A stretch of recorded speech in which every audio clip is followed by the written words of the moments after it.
ወንድ ልጅ ሴት ልጅ መላከፍ የለበትም በፍጹም። እናት ቶሚ ወዴት ነው?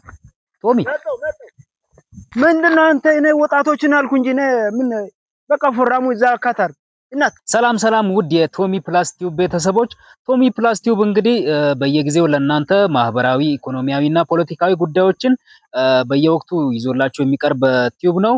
ዛሬም እንግዲህ ስለ ወጣቶች ባህሪ አንዳንድ ነገሮችን ልናወራ ከባልደረባዬ ቶሚ ጋር መጥተናል። ባልደረባዬ ቶሚ ከጥንጉዳ ጊዜያዊ ስቱዲዮ ስለ ወጣቶች ባህሪ፣ ወጣቶች ምን መሆን አለባቸው፣ በዚህ ጊዜ ብዙ ወጣቶች ስራ ከመስራት ይልቅ መንገድ ላይ ተቀምጠው ሴትን በመላከፍ ሌሎች ሱሶች ላይ በመሆን ያሳልፋሉ እና በዚህ ዙሪያ ምን መሆን አለበት፣ ወጣቱ ምን መሆን አለበት የሚለውን ቶሚ የራሱን ማብራሪያ ይሰጠናል ማለት ነው። ባልደረባዬ ቶሚ መቀጠል ትችላለህ። አመሰግናለሁ ወጌ።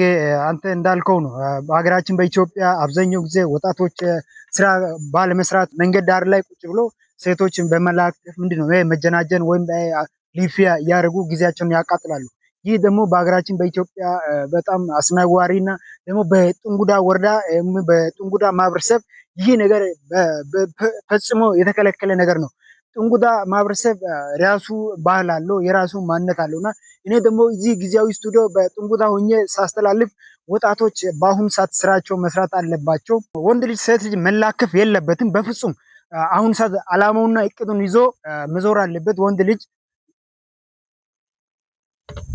እናት ቶሚ ወዴት ነው? ቶሚ ምንድነው አንተ? እኔ ወጣቶችን አልኩ እንጂ እኔ ምን በቃ ፎራሙ እዛ ካታር። እናት በቃ ቀጥሉ ስራውን። ያው ምን እናት